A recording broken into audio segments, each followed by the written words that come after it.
สาวเผามังกรทุกคนถ้าผู้ใดมีเมีย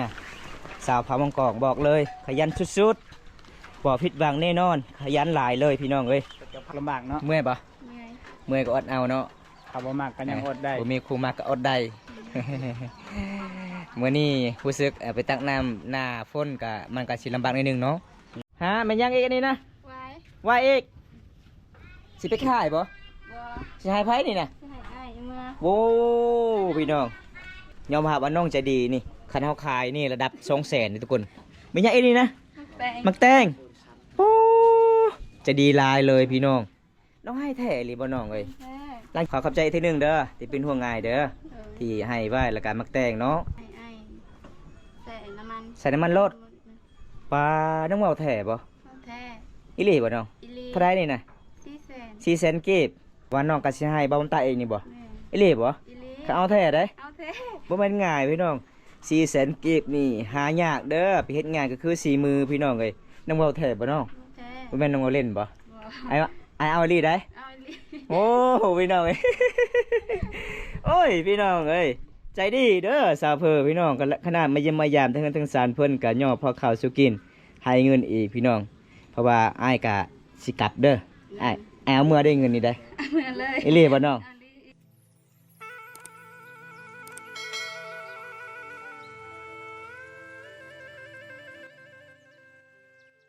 สวัสดีจ้า สบายดี บ้าอันนี้มันสาวมังกรอีหลีเนาะอันนี้เนาะ เออ เจ้าตำเองบ่น้องสินนี่บ่ ตำเอง โอ้พี่น้องอันนี้พี่น้องก็คือสินชุนเผามังกรบ้านเฮาเอิญสาวลาวเผามังกรก็คือเอกลักษณ์ชุนเผามังกรมีสินชุนเผามังกรพี่น้องราคาแพงบ่คันขายนี่บ่น้อง แพง แพงอยู่บ่คันเฮาตั้มนี่พื้นหนึงนี่ประมาณจักเดือนจึงสุดน้อง มัน4 เดือน 4 เดือนโอ้มันก็สิอย่างนิดนึงเนาะมันมีหลายสีพี่น้องเอ้ยเห็นบ่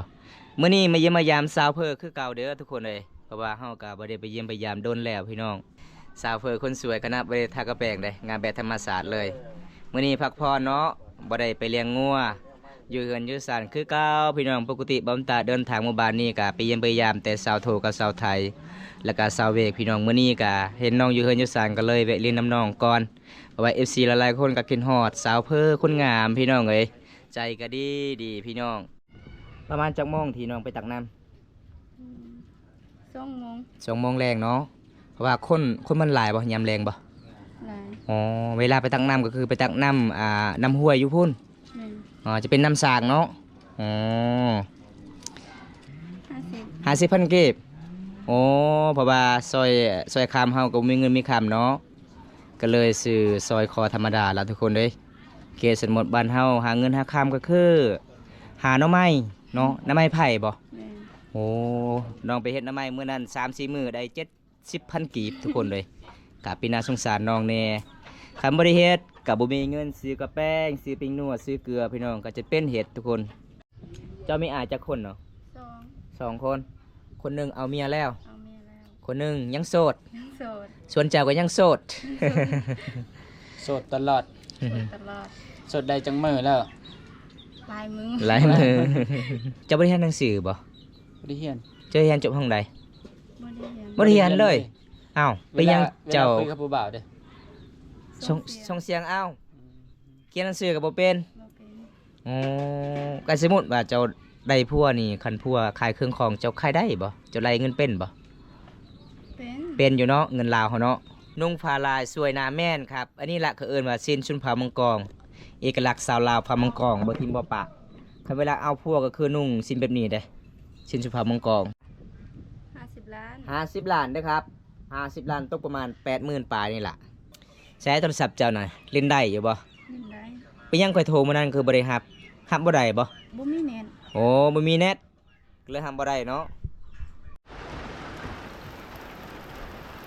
โอ้ยทุกคนนี่ว่าสิไปตักน้ำฝนตกห้ามอีกแล้วพี่น้องเบิ่งเฮือนซาเพอทุกคนฝนฟ้าอากาศมืดครึ้มเลยพี่น้องสิมื้อใดอยู่บ่ทุกคนในมื้อนี้เอาทุกคนเอาว่าสิไปตักน้ำสุดท้ายตักบ่ได้พี่น้องจนฮอดเวลา4 โมงแรงแล้วทุกคนเลย อันนี้ก็คือสาวลาวเขาเจ้ากะหากนมาแต่เลี้ยงงัวพี่น้องเขตชนบทหมู่บ้านนี่ส่วนหลายเขาเจ้ากะมาเลี้ยงงัวหลายทุกคนเลยบ่นี่ทุกคนบรรยากาศยามหนึงแล้วโอ้ฝนตกห้ามเลยทุกคนเลยวันสิพาสาวเพื่อไปตักน้ำสุดท้ายบอมตากะไปบ่ได้พี่น้องฝนตกห้ามนี่น้องสาวเพื่อนหากนมาไปเลี้ยงงัวโอ้บรรยากาศในหมู่บ้านสาวบ้านสาวเพอทุกคนเลยสุดยอดหลายเลยพี่น้อง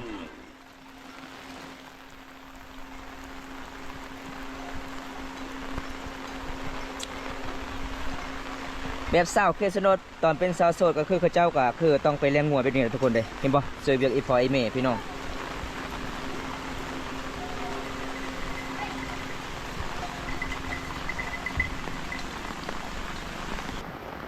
ไปทางไหนบ่ได้เลยพี่น้องเห็นบ่ฝนตกห้ามในเขตชนบททุกคนคันฝนตกนี่แล้วเลยพี่น้องเขตชนบทนี่น่าจะเป็นพี่ต้มลายเลยพี่น้องเลยน่าสิไปทางไหนบ่ได้พี่น้องบ่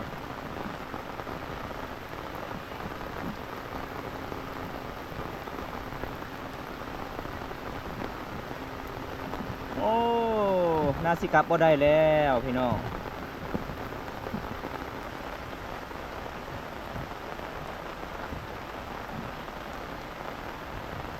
ทุกคนตอนนี้น้องว่าฝนตกกลับไปตักเอาถึงได้กะ4 IFC ดีครับชมทุกคนวิถีชีวิตน้องสาวคนนี้อันนี้ก็คือบันไดเพื่อนทุกคนเลยคันเท้าขึ้นไหวมันสิตกหลายเด้เห็นบ่นี่วิถีชีวิตสาวลาวทุกคนเลยโอ้ยเกือบตก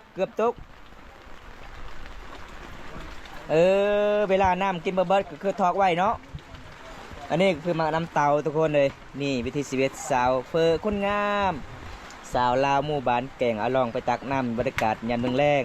เพราะว่าเฮากะสิไปแต่เมื่อกี้นี้ฝนตกห้ามแห้งหลายเลยเฮากะสิหยุด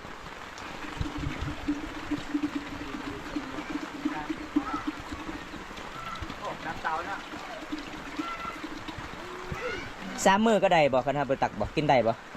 กินได้อยู่เนาะ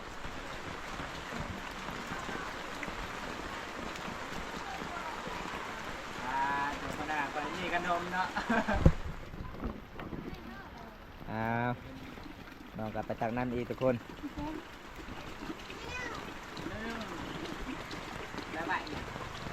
คันมาน้ำเต้าอยู่มักน้ำเต้า คันมักน้ำเต้าใหญ่นี่ก็คือผู้ใหญ่บ่กินบ่คันมักน้ำเต้าน้อยก็คือเด็กน้อยกินบ่น้องอ๋อจะมีกุ๊บเอา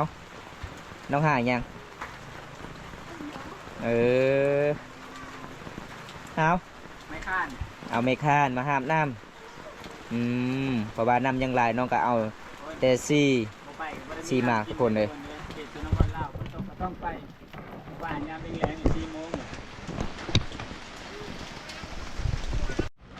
ย่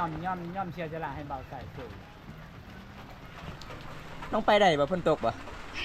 โอ้เอาทุกคนตามติดวิถีชีวิตสาวเพื่อคนสวยบรรยากาศยามแรงเนาะแม่นนี่ขนาดฝนตกก็อยู่เบิ่งเขาเจ้าไปตักน้ำพี่น้องเลยเบิ่งนี่ทุกคนเส้นทางในหมู่บ้านสาวเพื่อบ่พี่น้องคันฝนตกนี่บ่พี่น้องเลยโอ้คนลำบากเด้เขาเจ้าก็ไปตักน้ำพี่น้อง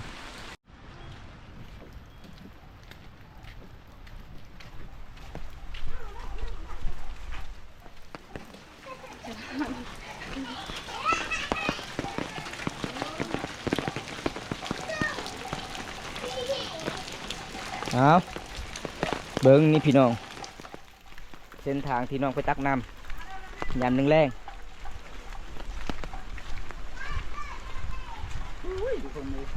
ค่อนข้างแบบชุ่มช่ำอ่ะข้าไม่ได้ตักกับบุมีน้ำกินทุกคนเลยหลังจากมาลิเมแอนน้องฮะอยากไปแต่2 โมงแต่ฝนตกห้ามน้องก็เลยจำเป็นไปเพราะว่าอากาศมันกระสิค่ำแล้วพี่น้อง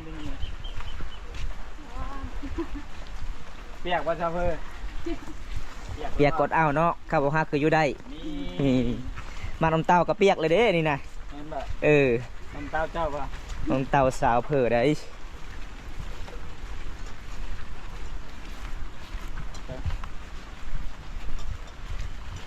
ยังไม่ฮอดหนำบ่ยังไก่เนาะตัวงัว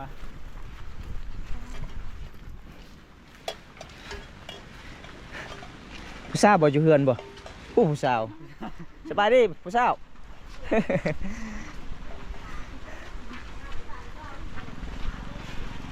เอาบางคนก็มีรถถือรถไปก็บ่มีรถก็ย่างเอาแบบนี้แหละทุกคนเอาไม่ขาดมาห้าม แม่น นี่ละเขามาเป็นที่ชีวิตดำดื่ม บอลตั้งน้ำกับน้ำดื่ม แม่น คือมันน้ำเต่าเราสังเกตว่าเราไม่ได้ใส่ขวดน้ำ แม่น ใส่น้ำเต่า แต่มันคักกว่าได้บ่มีฮะ มันเย็นเนาะ แต่มันเย็นหลาย ยามอากาศร้อนกับน้ำก็ อืม ไม่ได้ร้อนเย็น เบิ่งเส้นทางสุดโหดเลยคันไปไวๆนี่แน่นอนล่มแน่นอนทุกคนเลย จะต้องเราเลย หลังจากเช้าฝนแล้ว สาวเรา ธรรมศาสตร์เขตนี้สวยสดงดงามเขียวมากเลยทุกคน เกี่ยวกับจี้ เบิ่ง ปลาตัวปลาขึ้นปะนี่ น้ำนี่บ่โอ้ แม่น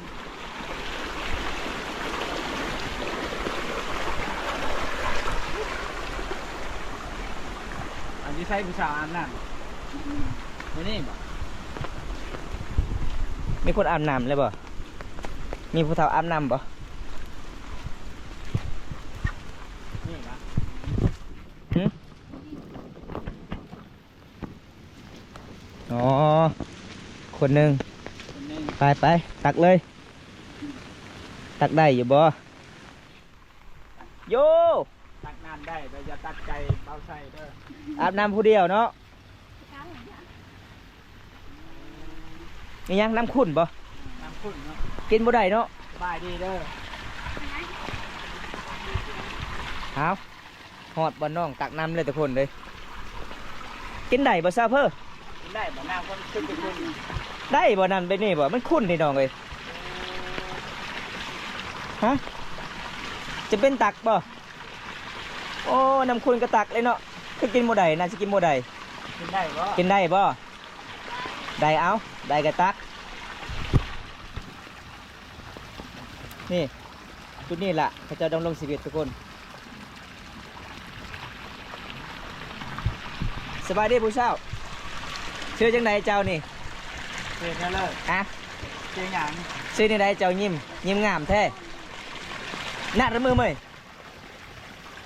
ฮะไอ้ย่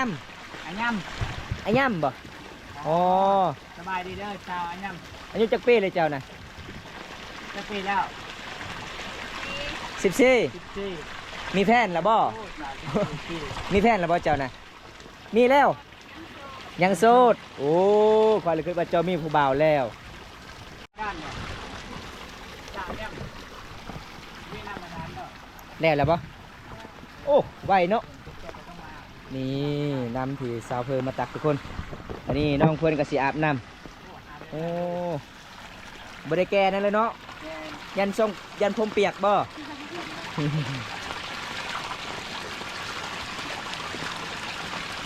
ม่วนเนาะผู้สาวเนาะอาบน้ำเนาะม่วนหลายเนาะ เย็นบ่ เย็นสดชื่น สิแห้ง เพิ่นเอากุ๊บมาเลยไปอาบน้ อ้าวบ่ถนัดแล้วผมเลย ำเอา นี่ ครั นะ บ ทุกคนเลย คน ชีวิตกันนะบ่ เอากระสิกลับแล้วพี่น้อง จะเพื่อตั้งน้ำแล้วเสร็จที่ไปเรียบร้อยแล้วกระตั้งเด้อน้ำเต้าเจ้าคือหินแตกแน่นอน เรียบร้อยตอนนี้น้องกระสิกลับเบิ่งเส้นทางทุกคน นี่ สุดโหดเลยพี่น้องเอ้ยการดำรงชีวิตบ้านนอกบ้านนาบ้านเฮาเป็นนี่แหละพี่น้อง ก็จะได้กินเนาะ แน่ คนตกกับไปกับไม่ได้กินนะ เอาทุกคนจะได้กะจะได้ FC ดีฮับชมไปเลยพี่น้องเอ้ย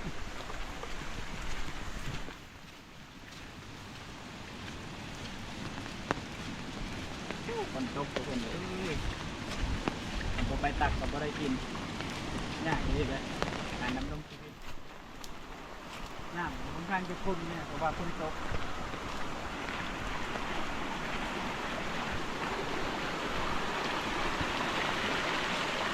เอาคอยย่างเด้อเดี๋ยวมันลื่นได้ทางนั้นจากหน่วย2หน่วยเนาะรวมทั้งหมด4หน่วยน้ำหนักกับประมาณ5โลนี่แหละ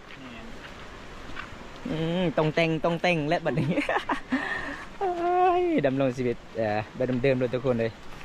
สาวลาวฝ่ามองกองน้องเฟอคนงามอายุ18 ปี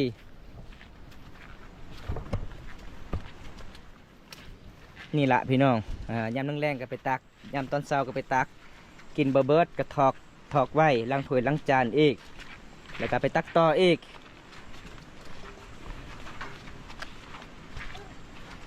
ก็ยังต้มจืดจริงๆ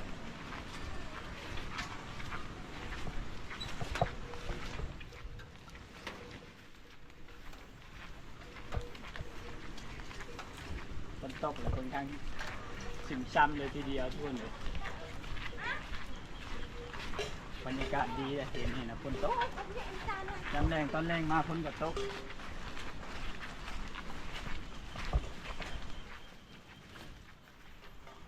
ค่อนข้างยากเนาะคำฝนตกเนาะ นี่เบิ่งน้ำเต็ม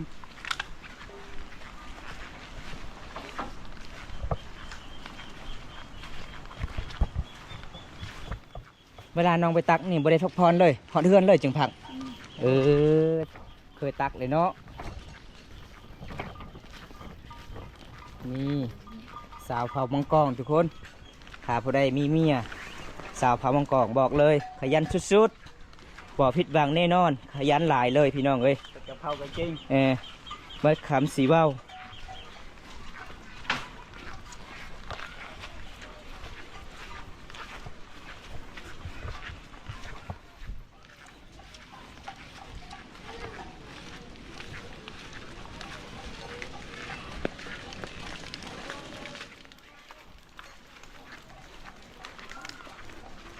มื้อนี้เขาเจ้าบ่ได้อาบน้ำบ่หลายเนาะมื้อนี้เนาะ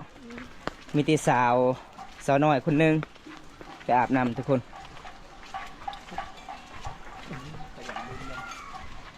เบิ้งพี่น้องบรรยากาศในหมู่บ้านชาวบ้านแกงอรองมีติดต้นมะฝาวเลยเห็นบ่หมู่บ้านนี้เขาเจ้าตั้งเฮือนกะติดกันเลยทุกคนเห็นบ่พี่น้องเป็นหมู่บ้านที่หลายที่สุดผู้สาวลาวหมู่บ้านนี้กะรวมทั้งหมดกะประมาณ32 คน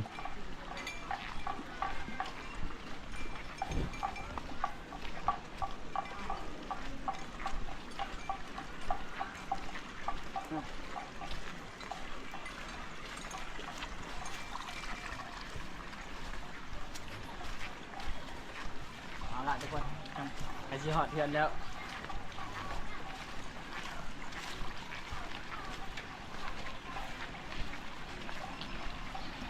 กาสิออนเฮือนโป้เส้นทางน้ำไหลจัก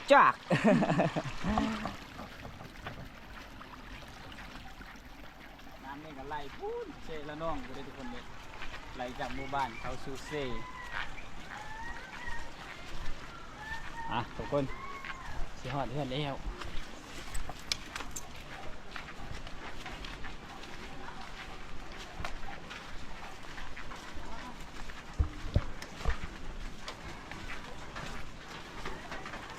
นาซิไม่แห้งแล้วเนาะบัดนี้เนาะ แม่น สิฮอดเฮือนฮอดศาลแล้ว ระวังเด้อลื่นเด้อเพื่อ เอาขึ้นได้อยู่บ่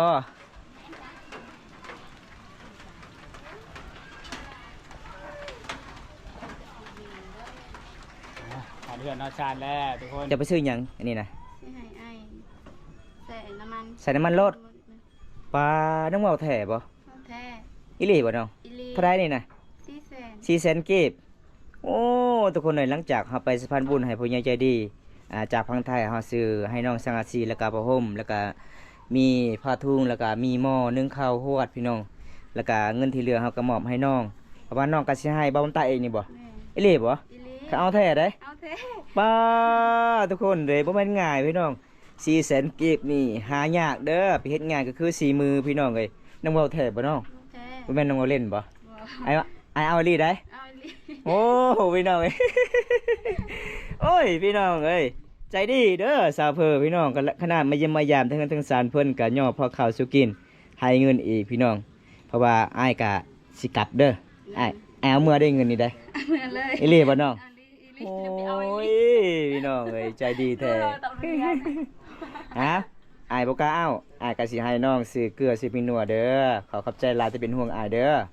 เพราะว่าอ้ายกะสิไปสะพานบุญให้ผู้ใหญ่ใจดีนี่ล่ะอ้ายบ่เอาขอให้น้องซื้อเกลือซื้อปิงนัวช่วยพ่อไอ้แม่เด้อ จะได้ก็ขอให้น้องเอาไว้นำมีพอยแม่เด้อแล้วแต่น้องจะซื้อหยังกันแล้วแต่น้องอยากซื้อสบู่บ่ซื้อกระแป้งบ่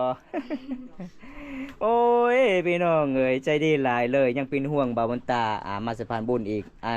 น้องเพิ่นแล้วก็ให้เงินอีก400,000กีบค่าน้ำมันรถเนาะโอ้ยใจดีหลายเอาไว้เลยน้องเอ้ยบ่าวบนตาบ่เอาดอกขอบใจหลายที่เป็นห่วงอายเด้อ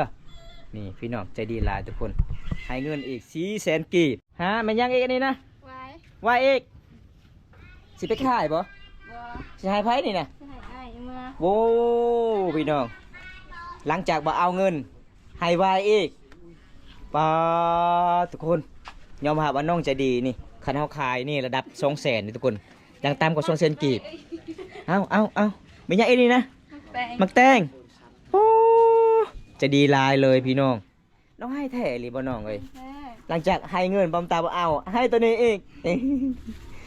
อันนี้กันเฮาคันอายบ่เอาเป็นยังไงบ่ได้บ่ได้เนาะมันเป็นตามฮีประเพณีทุกคนต้องเอามือพี่น้องเอ้ยก็คือเงินบอมตาบ่กล้าเอาพี่น้องเอ้ยขอขอบใจอีกทีหนึงเด้อที่เป็นห่วงง่ายเด้อที่ให้ไว้และการมักแต่งเนาะขอบคุณหลายๆน้องสาวเพิ่นใจดีเด้อน้องชายเพิ่นกับบอมตาไปเยี่ยมไปยามครั้งแรกๆขึ้นเฮือนขึ้นศาลน้องก็สิยอมบักข้าวแล้วก็นั่งเล่นนั่งแอนกับน้องแล้วน้องก็ให้ค่าน้ำมันอีกทุกคนเลยหลังจากที่บอมตาไปสะพานบุญให้ผู้ใหญ่ใจดี อันนี้ประมาณจักหยอดเนาะห้องบ่สาว30เนาะ30หยอดทุกคนโอ้วายกับโคตรใหญ่เลยทุกคน หลังจากที่ตักน้ำแล้วทุกคนเลยฝนตกลำบากเนาะ เมื่อยปะ เมื่อย เมื่อยก็อดเอาเนาะ เขาบ่มากกันยังอดได้ บ่มีครูมากก็อดได้ เมื่อนี้รู้สึกไปตักน้ำหน้าฝนก็มันก็สิลำบากนิดนึงเนาะ นี่ เพราะว่าคือตัวมันหลายทุกคนเลยเมื่อนี้ไอ้บุมีหยังหลายเด้อมาเยี่ยมมายามน้องสิพา FC เด้อครับชมวิถีชีวิตน้องก็จบเพียงเท่านี้ก่อนทุกคนเลยเฮาก็สิกลับเพิ่นกลับศาลละเมื่อนี้กับฝนตกห้ามเฮาก็ยานน้ำใหญ่เนาะ แม่น ขี่คาเฮือบักกับประมาณ100,000กีบกลับไปกลับมาทุกคน มันแพงน้ำ มัน หลาย แพงพี่น้องไอ้ช่วงนี้ช่วงหน้าฝนจะได้มื้อหน้าพบพอกันใหม่เนาะขอกล่าวคำว่าสบายดีบ๊ายบา ส ย วัสดีบ๊ายบายมื้อหน้าพอกันใหม่เด้อบันชวน